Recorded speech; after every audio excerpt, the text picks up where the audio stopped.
Hello there gorgeous gamers and welcome back to Pure Play TV, and we've got a review for Fields of Gold, a very strange farming sim that takes you where you don't expect to be taken. Find out where in our Fields of Gold review. Fields of Gold starts out like most other farming sims. You've got a plot of land, a little cash in your pocket, and people telling you what you need to be doing. You know the drill. A few hand-holdy tutorials to see you through the game systems, and then you're let loose to see how long you can keep your farming business going before going bust, leaving the game alone for 6 months, and then coming back to try again over the course of one sleepless weekend. We've all been there.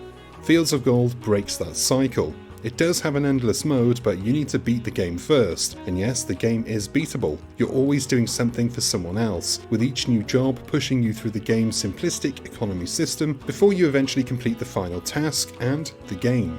The twist here is that while you begin innocent enough, farming wheat, corn, beans, and eventually getting some livestock, you soon turn your hand to drug dealing because it's more profitable, and some gangster has threatened to do some nasty stuff if you don't grow him his weed. Hey, I was happy to oblige, both on a personal and professional level. It's fair to say then that the game does not take itself seriously. In fact, I wonder if the entire thing is a bit of a joke, a middle finger to the farming/cozy game genre. The store description gives no clue as to the game's humorous nature. It's played completely straight. Overly straight, sticky and sweet, like all those other temptations flooding the market. If it's a gag, it's a good one, and I got 4 hours or so of enjoyment out of it.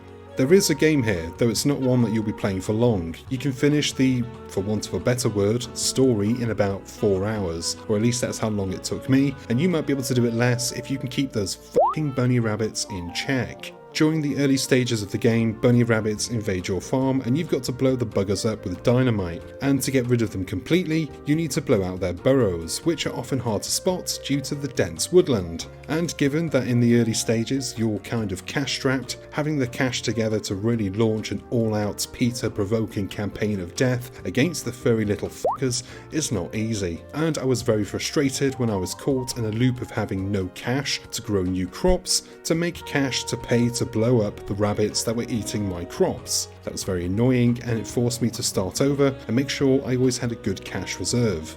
Later on in the game, much towards the end, you do get the ability to buy guard dogs, which does help with the wabbits, but I also had the game glitch out and the dogs just aimlessly float through the map until I reloaded the game.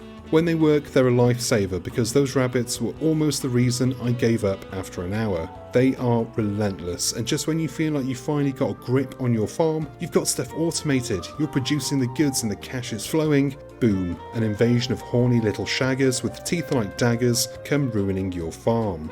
But they are also the only real pressure in the game. You've got no timers, no competition, no real economy. You're just being told to do stuff for other people by other people. The wabbits are the only stress, and that's a problem because they're just not fun. And I wish the developers could have come up with something a bit more refined that fit into the comical nature of the game. Once you do reach the end, you've got endless mode, which may as well be called pointless mode because there is no point to it. You've seen it all and you're not getting any prizes for carrying on. But should you reach the end stage, I wonder if you'll come to the same realization that I did. My once humble farm doesn't look like a farm anymore. My farmhouse looks more like a fancy villa. I've got acres of land, all secluded from society and, more importantly, the prying eyes of the federales. I grow copious amounts of weed. I produce weed cookies and sell them to kids. I produce pizzas, even alcohol with grapes grown on my own vineyard, protected by my vicious guard dogs. I'm the villain. I'm the drug dealing kingpin with a finger in all the pies. Why? Because I was told to. It's not often that I play a game that genuinely confuses me with its intentions. It presents as a cutesy Age of Empires / Farmville type deal before going off the rails, though not completely. And I think if the lads behind the game had more money and time, we'd have seen this go a bit further. And I kinda want to see that. Anything that can surprise and subvert expectations while being half decent is always worth a look, even if it is a bit of a piss take, and Fields of Gold is worth a look at the right price, and that price is all on you.